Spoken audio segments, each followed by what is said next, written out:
here. This is for authorized personnel only. I have a veteran's plate. I don't care what kind of plate you have. Read the sign. Authorized personnel. That means hospital staff, not every Tom, Dick, and Harry with a sob story. Officer Linda Pembroke acted like the parking lot belonged to her alone. When she spotted General James Richardson pulling into a spot near the VA Medical Center entrance, she didn't see a 4-star general who had led troops in 3 combat zones. She only saw an elderly man in regular clothes she thought she could intimidate. She threatened him with a ticket, made fun of his service, and called for a tow truck while he tried to tell her he had an appointment inside. She had no clue that the man she was embarrassing was about to meet with the hospital director in just 15 minutes, that the funding for her whole department's contract would be discussed in that same meeting, or that her supervisor was riding in the back of her patrol car, hearing every word through her open radio. What you just witnessed was authority without responsibility. A parking officer using her power like a weapon against someone she assumed had none, judging him by age and appearance instead of his deeds. You saw the argument. Now we'll take you inside the Washington, D.C. Veterans Affairs Medical Center from the moment both arrived that Thursday morning and show what unfolded when Linda Pembroke realized she had ruined her career in under 3 minutes. Before we go any further, where are you watching from? If this is your first time here, hit that subscribe button. Stories like this need to be told, and your support lets us share more of the truth. Now, let's rewind to 8:30 on that Thursday morning in Denver, Colorado. The VA Medical Center stretches over 11 acres on the east side of the city, a collection of cream-colored buildings and parking garages serving over 90,000 veterans each year. The main hospital tower rises 9 stories, built originally in 1970 and softened by recent renovations, new wings, updated signs, and modern touches. The parking lots are always packed. Every space counts. Every veteran arriving is trying to navigate a system that is stretched thin, understaffed, and while doing its best, still failing in countless small ways each day. James Richardson is 63, and every star on his uniform is earned. He grew up in Southeast D.C., son of a postal worker and a teacher. He graduated from West Point in 1983, when the military was still figuring out real equality. He led a platoon in Desert Storm, a battalion in Bosnia, a brigade in Iraq, and eventually commanded the entire 3rd Infantry Division. His decorations include a Bronze Star, 2 Purple Hearts, and a Distinguished Service Medal. He retired from active duty 8 months ago after 40 years and now advises the Department of Veterans Affairs on hospital operations, facility management, and helping service members transition to civilian life. Every Thursday morning, James drives from his Cherry Creek apartment to the VA Medical Center for his regular meeting with Director Jennifer Hayes. They talk about staffing gaps, budgets, patient satisfaction, and the ongoing problems that affect VA facilities nationwide. James doesn't have to do this work. He could be on corporate boards, delivering $20,000 speeches, or enjoying golf in Florida. But he chooses service. He believes in looking out for the people who served with him, the 18-year-old soldiers who are now 60, dealing with PTSD, diabetes, and the long-term effects of wearing heavy body armor in scorching heat. That Thursday, James is dressed in khaki pants, a navy polo, and a Denver Broncos cap. He looks exactly what he is, a man in his 60s running errands. His car is a 10-year-old Honda Accord with Colorado plates and a small decal in the rear window, a Purple Heart on a white background. The car is clean but ordinary. Nothing about it announces rank or authority. James likes it that way. He spent 40 years being saluted, called sir, and treated with respect that often felt more for the uniform than for him. In civilian life, he enjoys blending in, being just another person, equal and unnoticed. At 8:42 a.m., 18 minutes before his meeting, James drives into the medical center parking lot. He moves slowly through the lanes, searching for a spot near the main entrance. His left knee aches in cold weather, a reminder of a parachute landing gone wrong in 1991, so he prefers a short walk. He sees an open space in the second row marked with a blue Veterans Priority Parking sign. He signals, starts to turn in, and that's when he notices the white sedan with amber lights on the roof, parking enforcement. The car idles 3 spaces down, and the officer inside is clearly watching him. Linda Pembroke is 41 and works as a parking enforcement officer for Capital Parking Solutions, a private company hired by the VA Medical Center to manage the lots and hand out tickets. Her official title is Parking Control Specialist, which sounds important until you realize it just means driving around all day telling people where they can and cannot park. Linda has been with Capital Parking Solutions for 6 years, long enough to feel like she owns spaces she doesn't, long enough to develop a strict sense of authority that comes from wearing a uniform, carrying a citation book, and having very little supervision. She arrived at work this morning already annoyed. Her daughter forgot her lunch, so Linda had to turn back to drop it off at school, making her late. Her ex-husband was late on child support again. Traffic on the Beltway was brutal, and now it's barely 9 a.m. and she's already dealing with her 4th violation of the morning. Someone trying to park in a spot they probably don't qualify for because nobody actually reads the signs. In Linda's experience, everyone lies, everyone makes excuses, and everyone thinks the rules don't apply to them. Her job is to enforce order, to make sure the people who truly deserve these spaces can use them, not every random person who thinks they're special. Linda watches as James Richardson pulls into the veteran's priority space. She shifts her car into gear, pulls up next to him, and rolls down her window. James is just reaching for his door handle when she hears her voice, sharp, commanding. "You can't park here. This is for authorized personnel only."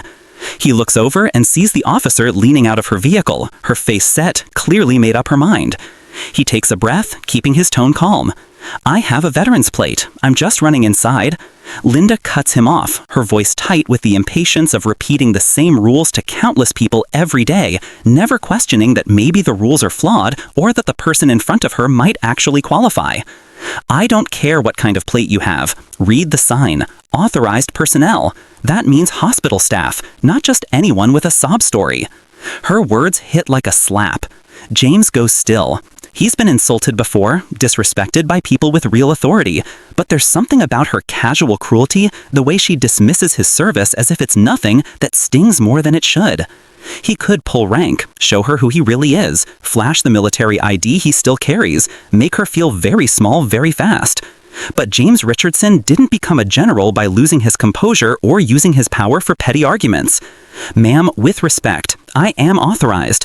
I have an appointment with Director Molina at 9 o'clock. I'm a consultant for the Veterans Affairs Administration." Linda doesn't let him finish. She's already grabbing her citation book, already jotting down his license plate number. In her mind, it's straightforward. Someone is trying to avoid a ticket. Someone is making excuses. Someone needs to be put in line. Everyone has an appointment, sir. Everyone has an excuse. If you're not hospital staff with a valid parking permit displayed, you need to use the visitor lot like everyone else. She gestures toward the far end of the complex where the visitor parking bakes in the sun. Every space is taken. Cars circle like vultures, waiting for someone to leave. James tries. Once more, his voice calm and measured, the tone of a man who has diffused tense situations where lives were on the line. "Ma'am, I understand you're doing your job, but if you could just call the director's office to verify my appointment, this could be resolved in 30 seconds. Linda's patience, which was never deep, snaps completely. She keys her radio, her voice sharp and loud, broadcast not just to dispatch, but to every Capital Parking Solutions vehicle in the area, including the supervisor's car parked 50 yards away with District Manager Mike Sullivan in the passenger seat reviewing morning reports. "Dispatch, this is Unit 7. I need a tow at the VA Medical Center. Lot B, space 42. Driver refusing to comply, claiming special authorization. Elderly male, becoming argumentative." James closes his eyes for a brief moment.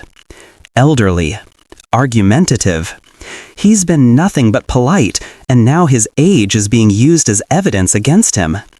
He could walk away. Move his car, trek the extra 200 yards, arrive at his meeting 5 minutes late, and let this go. But something stops him. This isn't just about him. It's about every veteran who uses that space, every person who served and now faces a system meant to honor their service, but instead treats them like they're lying. "Officer," James says, and his voice has changed. Not louder, but heavier, carrying the authority of a man who has commanded thousands of soldiers and expects to be listened to. "I am asking you one more time to verify my appointment before you escalate this further. My name is James Richardson. I meet with Director Hayes every Thursday at 9 a.m. Call her office." Linda looks at him, and for a brief second, something flashes across her face. Maybe doubt, maybe a realization that this man is more educated, more composed than she expected. But she's already called for the tow truck. She's committed. Backing down now would mean admitting she was wrong, and Linda Pembroke has spent her career never admitting that. Sir, I don't know who you think you are, but you're not special. You're not above the rules. If you don't move your vehicle in the next 60 seconds, you're going to be ticketed and towed. Your choice. The security camera on the light pole above the lot captures everything. James reaches into his car, pulls out his wallet, and takes out a business card. He walks over to Linda's vehicle, leans down to her window, and hands her the card. His face is calm, his voice steady. When you speak to your supervisor, he says, you can give him this. I'll be in Director Molina's office if he needs to reach me. Linda takes the card without looking at it, drops it on her passenger seat, and waves him off. Move your car, sir. James walks back to his Honda, gets in, and drives to the visitor lot. It takes him 8 minutes to find a spot. By the time he walks back across the complex, favoring his left knee and breathing hard in the morning humidity, it's 8:58. He's going to be late, which he hates. Do you think parking enforcement officers at VA facilities should be required to take sensitivity training on veteran services and military culture?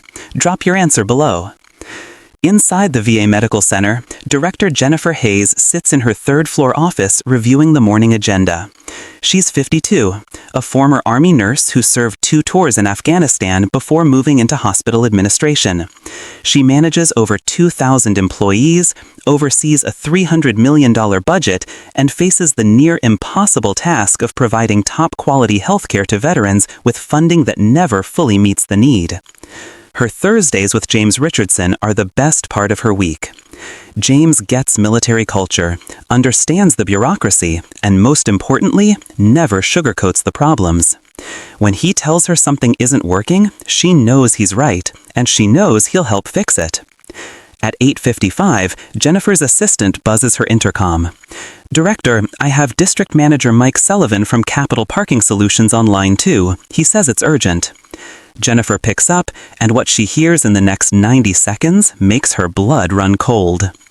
Mike Sullivan sounds apologetic, embarrassed, explaining that one of his officers just had an incident in Lot B with a consultant named James Richardson.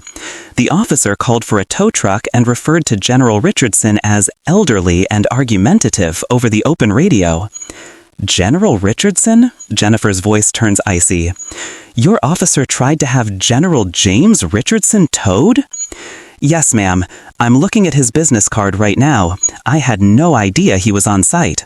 Officer Pembroke didn't verify his appointment, didn't check with your office, and based on the radio traffic I heard, she was extremely disrespectful. I'm calling to apologize and to let you know I'm handling this immediately. Jennifer stands, looks out her window, toward the parking lot, and sees James Richardson walking slowly across the pavement, one hand pressed to his lower back. A protective fury rises in her chest, the kind that comes from watching someone you respect being treated like they don't matter. Mr. Sullivan, she says, her voice tight with control. I want that officer in my office in 20 minutes. I want a full incident report, and I want to know why your company thinks it's acceptable to harass veterans at a veterans hospital. Yes, ma'am, absolutely. I'll bring Officer Pembroke up immediately. Jennifer hangs up, takes a deep breath, and walks to her office door. She meets James in the hallway. He's still catching his breath, his face flushed from the walk. When he sees her, he tries to smile, trying to act like nothing happened. Sorry I'm late, Jennifer. Parking situation. Jennifer doesn't smile back.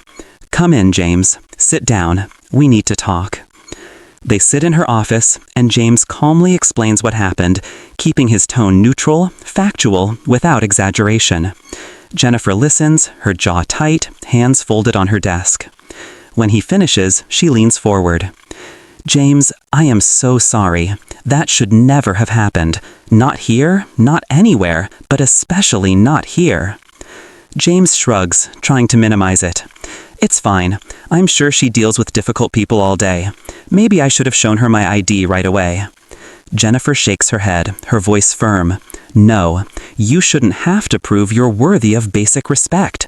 You have a veteran's plate. You told her you had an appointment. That should have been enough. She should have verified before she threatened you. There's a knock at the door. Jennifer's assistant opens it, and Mike Sullivan steps in, followed by Linda Pembroke. Linda's face is pale. She's holding James's business card in her hand, and now she's read it. Now she knows. The card is simple, white with black text. General James Richardson, United States Army, retired senior consultant, Department of Veterans Affairs. Linda's eyes move to James, sitting in the chair by the window, and you can see the moment it hits her, the full weight of what she's done. The elderly man she called a sob story is a 4-star general. The argumentative driver is a consultant who advises the director sitting across from her. The person she dismissed is the one who truly belongs here, more than she ever will. Jennifer doesn't stand. She doesn't offer them seats. She looks at Mike Sullivan first. Mr. Sullivan, I want you to know that Capital Parking Solutions is currently in the 3rd year of a 5-year contract with this facility, worth $250,000 annually. That contract comes up for renewal in 6 months. After what happened this morning, I'm not confident your company understands the culture of respect we expect here. Mike Sullivan's face goes pale. Director Hayes, I can assure you this is not representative of our company's values or training. Officer Pembroke made a serious error in judgment, and we will address it through our disciplinary process. Jennifer's eyes shift to Linda, and her voice drops. Colder, sharper, enough to make Linda take a small step back. Officer Pembroke, do you understand what you did this morning? Linda's voice is weak, barely above a whisper. I didn't know who he was. And that, Jennifer says, is exactly the problem. You didn't know who he was, so you assumed he didn't matter. You saw a man in casual clothes and decided he wasn't worth your courtesy. You called him elderly like it was an insult. You dismissed his service as a sob story. Do you understand that every single person who parks in this lot is a veteran? Every single person you speak to has served this country. They all matter. Every single one. Whether they're a 4-star general or a private who served 2 years, they all deserve your respect. Linda opens her mouth, closes it, tries again. I'm sorry, I didn't mean. Jennifer holds up her hand. I don't want to hear excuses. I want you to apologize to General Richardson, and then I want you to leave this facility. Mr. Sullivan will decide what happens to your employment, but you will not work at this hospital again. Linda turns to James, tears streaming down her face, and her voice shakes. General Richardson, I'm so sorry. I was wrong. I was disrespectful. I have no excuse. James looks at her for a long moment. He's not angry, not satisfied, just tired. He nods once. Apology accepted. I hope you learn from this. Linda and Mike Sullivan leave the office. The door closes behind them. Jennifer and James sit in silence for a moment before Jennifer speaks, her voice softer now. I meant what I said about the contract. I'm going to recommend we go with a different company when it comes up for renewal. We need people who understand what this place means. James nods slowly. I think that's the right call. Should VA facilities have the power to immediately terminate contracts with vendors whose employees disrespect veterans? Let me know what you think. 2 hours later, Linda Pembroke sits in Mike Sullivan's office at Capital Parking Solutions headquarters in Aurora. Her employment file is open on his desk. Mike has already made his decision, already consulted with corporate counsel, and already weighed the risks of keeping her on staff versus the message it would send to terminate her. Linda, Mike says, his voice not unkind but final, I'm letting you go, effective immediately. Linda doesn't argue. She knows it's pointless. She cleans out her locker, turns in her uniform, and drives home in the middle of the day, fully aware that she destroyed her career in under 3 minutes. She tells her daughter she quit. She tells her ex-husband she's looking for new opportunities. She tells herself it was a mistake, an accident, a misunderstanding. But late at night, when she's alone, she thinks about the look on James Richardson's face when she called his service a sob story. She thinks about the brief moment she felt powerful before the world turned upside down. She thinks about how easy it was to be cruel to someone she assumed couldn't fight back. 6 months later, the VA Medical Center ends its contract with Capital Parking Solutions. Mike Sullivan tries to negotiate, offer steep discounts, promise extra training, but Jennifer Hayes' decision is final. The $250,000 per year contract goes to a veteran-owned parking company in Colorado Springs. The new company's first rule is that all enforcement officers must complete a 4-hour training on military service, veteran benefits, and the specific challenges veterans face. James Richardson still meets with Jennifer Hayes every Thursday at 9 a.m. He still parks in the veterans' priority lot. The new parking officers greet him by name, thank him for his service, and wave him through with smiles. James remains gracious, always polite, because that's who he is. But he never forgets that morning. He never forgets how quickly respect can vanish when you don't meet someone's idea of authority.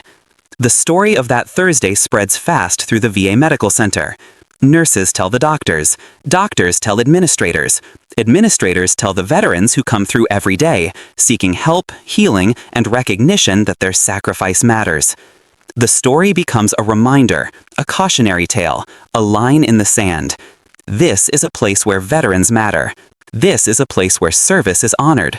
This is a place where you don't get to decide who's worthy based on appearance, age, or whether they're in uniform. Linda Pimbrook's LinkedIn profile now says she's seeking new opportunities in municipal administration.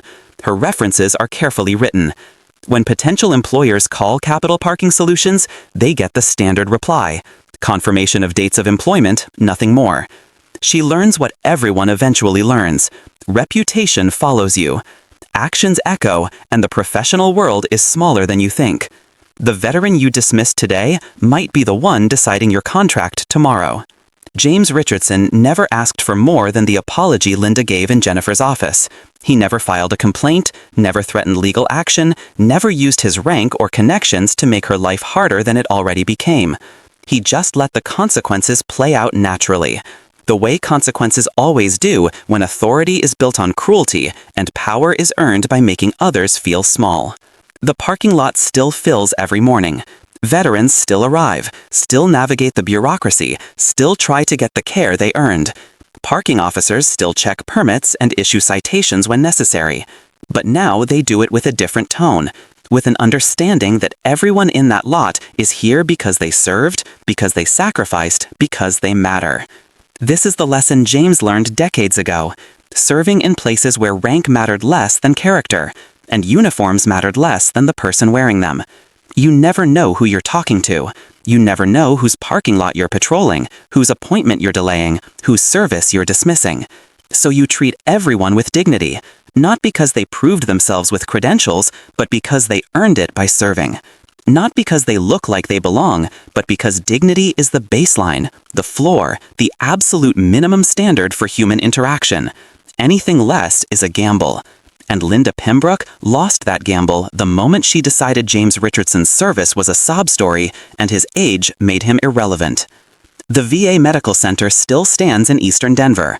The parking lots still fill every morning, carrying veterans to appointments, therapy, and the care they earned through service. And James Richardson still arrives every Thursday at 8:42 a.m., still walks those marble floors, still treats every person he meets with the respect they deserve, whether it's the hospital director or the person emptying the trash bins. Because James Richardson knows something Linda Pimbrook learned too late. Respect isn't about position, rank, or who holds the contract. It's about recognizing the humanity in every person who crosses your path, even in a parking lot, especially in a parking lot. Because you never know when that lot belongs to the person you just dismissed. And by then, it's already too late to take it back. Comment below if you think parking enforcement officers who disrespect veterans at VA facilities should face immediate termination and permanent bans from working at federal medical centers. And if you believe stories like this need to be told, if you think accountability matters, and if every veteran deserves basic dignity regardless of what they're wearing, hit that subscribe button. We're going to keep exposing these patterns. We're going to keep demanding better. We're going to keep fighting for a system that honors service with more than words. This isn't just about Linda Pimbrook or James Richardson. It's about all of us, and the assumptions we're willing to challenge.